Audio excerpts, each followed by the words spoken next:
हनुमान ने जरूर तुमको देख लिया है।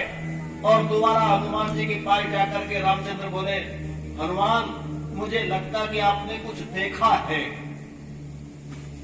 हनुमान जी साधारण रूप से बिल्कुल अनजान बनते हुए बोले कि नहीं महाराज, कहा ना कि मैंने कुछ नहीं देखा है, मैं तो केवल आपकी भक्ति देखता हूं, मैं तो केवल आपको देखता हूं और आपके सिवाय मुझे और कोई दिखाई नहीं देता।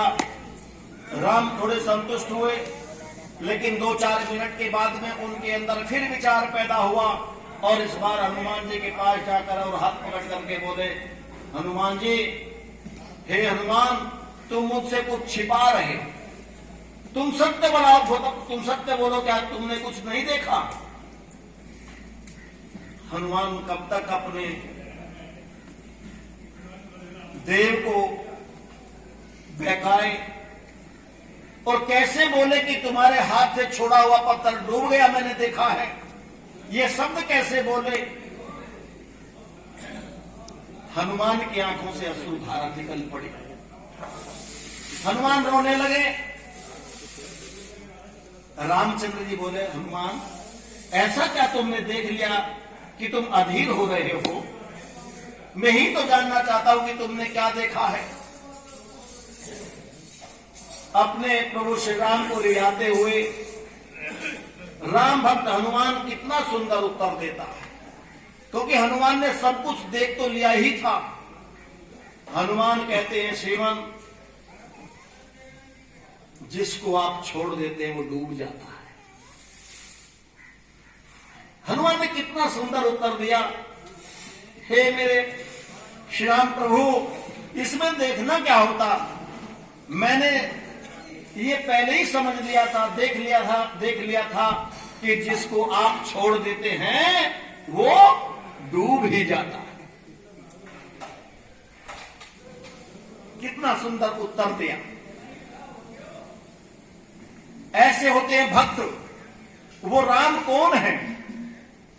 ईशा वाष्यविदम सर्वम यत् किंचित जगत्याम जगत तेन तक्तेन भुंजी था मां हृदय कट शुद्धनम। अर्थात संसार के कण कण में बसने वाला वो राम, जिसको छोड़ देता है वो व्यक्ति डूब जाता है। ये तो एक उदाहरण है दशरथ के बेटे राम का, लेकिन परमपिता परमात्मा का भी एक नाम राम है।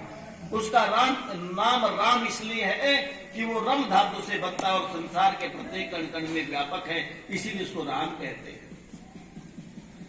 तो भक्त कैसा हो? हनुमान जैसा हो। इसीलिए माताओं, बहनों, भद्र पुरुषों, जो व्यक्ति धर्म को छोड़ देता है, जो व्यक्ति सत्य को छोड़ देता है,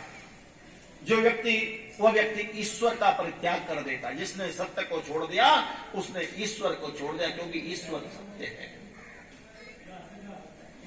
जो ईश्वर को छोड़ देता है, ईश्वर उसको छोड़ देता है, और जिसको ईश्वर छोड़ देता है वो डूब जाता है। इसीलिए यदि परली पार होना चाहते हो तो सत्य की नौका का सहारा ले लो और इस संसार सागर से पार हो जाओ। वेद का मंत्र कहता, अस्मन वति रियते संभ्रमद्वम प्रतरता सखाय। अर्थात ये संसार रूपी जो नदी बह रही है, ये बड़ी पथरीली है, इसमें बड़ा वेग है, कई प्रकार की कामनाओं का वेग है। यदि इससे पार होना चाहते हो तो प्रवर्ण रक्षक इंद्र, वह परमपिता परमात्मा हमारी रक्षा करे और उसकी सत्य के साथ, उसकी भक्ति के साथ, निष्ठा के साथ उस संध्या रूपी नौका पर सवार होकर के हम संसार सागर से पार हो जाएं। लोगों में आपसे निवेदन करना चाहता हूं, हमारे मन और मस्तिष्क के अंदर ईमानदारी से यदि हम देखना चाहते हैं क्या कहीं सत्य है, जब जब हमारे अंदर सत्य की प्रतिष्ठा होती है तभी तभी हमारे अंदर एक स्वार्थ जागृत होता है, इच्छा का, और वो इच्छा इतनी प्रगाढ़ हो जाती है। आप जानते हो कि जब वो इच्छा बलवती होती चली जाती है जब वो इच्छा बलवती होती है और वो कई बार पूरी नहीं होती रवि जी, तो क्रोध उत्पन्न होता है।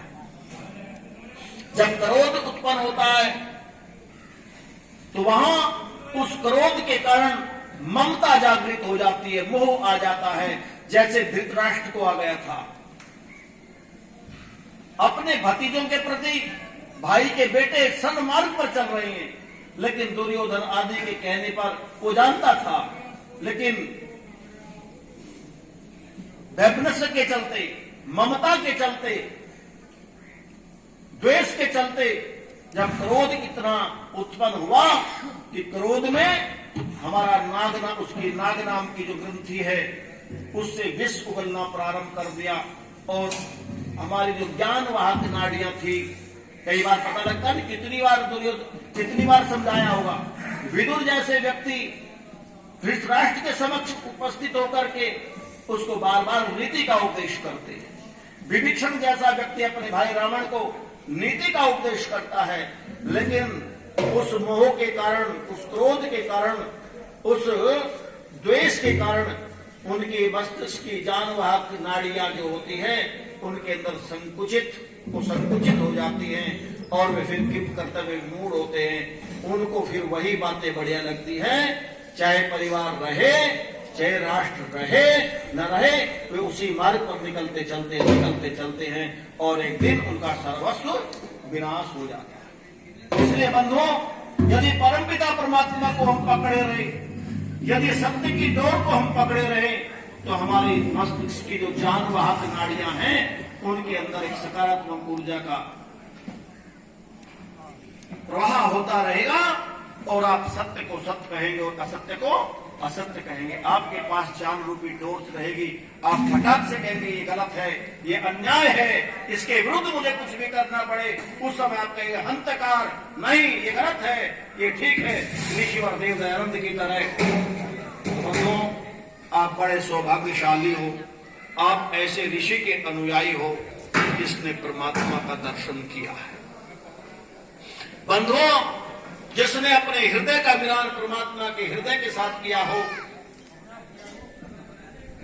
वेद मंत्र की व्याख्या करते करते जब कभी ऋषिवर उलझ जाते थे तो सब कार्य छोड़ करके गंगा के किनारे जाकर बैठकर ध्यान अवस्थित होकर के अपने हृदय को परमात्मा के हृदय से मिलान करके, क्योंकि मंत्र परमपिता परमात्मा की वाणी है, उसका उपदेश है, और नमन करते हुए उसके अर्थ को सार्थक कर लिया करते थे, और वो सारा आपकी सेवा में देकर के गए हैं।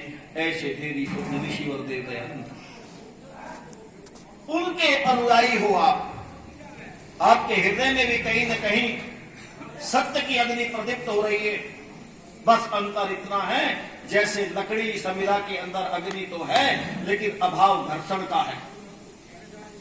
जब घर्षण होता है तो अग्नि उत्पन्न हो जाती है। इसी प्रकार से आपका भी विचार और विमर्श होना चाहिए, चिंतन और मनन होना चाहिए।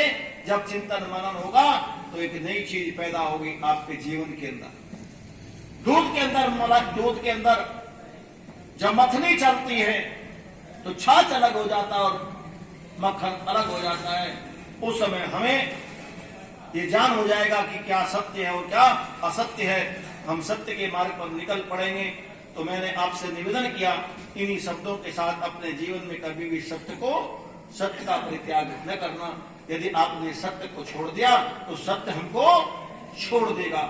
और एक बार हम छूट गए ना, जैसे समुद्र के अंदर जब यात्रा करते हैं और नाव डूबने लगती है तो पूछ करके देखो, कोई याद आता है क्या? न भाई याद आए, न पत्नी याद आए, न बच्चे याद आए, न मकान याद आए, न करोड़ों का बैलेंस याद आए। उस समय क्या याद आता है कि किसी प्रकार से जैसे तैसे जीवन बच जाए। बड़ा कीमती जीवन भगवान ने दिया है, ये साधन। और जो साधन बंधुओं दिया है परमात्मा ने, दुनिया का जितना भी साधन है वो आज है और कल नहीं है। साधन में विकृति जरूर होती है। जब तक साधन है इसका सदुपयोग कर ले और हम प्रयत्न करें कि परमपिता परमात्मा वो वेद माता हमारे हाथ को पकड़ करके रखे। आपने माँ के हाथ को पकड़ा तो कौन सी बड़ी बात है? बोलो आप माँ के हाथ को पकड़ना चाहते हैं कि माँ तुम्हारे हाथ को पकड़े? सिस्टम ऐसा हो, युक्ति ऐसा हो, ऐसी हो, तरीका ऐसा हो। यदि आपने माँ के हाथ को पकड़ने का प्रयत्न किया, आप भी पकड़ते हैं। जो कभी कभी आते ना सत्संग में, यज्ञ में, अभी जो आए हैं तो इन्होंने माँ की उंगली को पकड़ लिया, क्योंकि बातें अच्छी लगी, स्वामी जी की बातें अच्छी लगी, तो अच्छी लगी तो माँ की उंगली को पकड़ लिया। सुख भी आ रहा है, आनंद भी आ रहा है, लेकिन हम कमजोर हैं, हम अल्पज्ञ हैं। जैसे माँ की उंगली को पकड़ करके हम चलने लगे, सामने छोटी सी नाली आई, पता लगा माँ की उंगली छूट गई, और माँ की उंगली छूटते ही हम गिर पड़े, चोट आई। यदि हमारा प्रयत्न होता, यदि हमारा समर्पण होता कि मुझे माँ की उंगली नहीं पकड़नी, माँ ही मेरा हाथ पकड़ ले, यदि माँ ने हाथ पकड़ लिया होता, नाली क्या चल नदी भी क्यों ना आ जाए, उस बच्चे को वो अपनी आंचल में उठा लाती, गोद में उठा लेती, लेकिन उसको चोट नहीं लगने देती। जैसे छोटे बच्चे के हाथ को पकड़कर चलना सिखाते हो कि उसको उंगली पकड़ाकर सिखाते हो? जो होशियार माता पिता है वो बच्चे का हाथ पकड़कर उसको चलना सिखाते हैं, और जो उंगली पकड़ करके चलना सिखाते हैं वो कहीं भी गिर पड़े। तो इसीलिए स्तुता मया वरदा वेद माता प्रचोदयन्ताम, जो वेद माता के अनुसार अपने जीवन को क्रियान्वित करता है, निश्चित रूप से वो अपने जीवन को सफल कर लेता है। इन्हीं शब्दों के साथ आज मैं उस पुण्य आत्मा को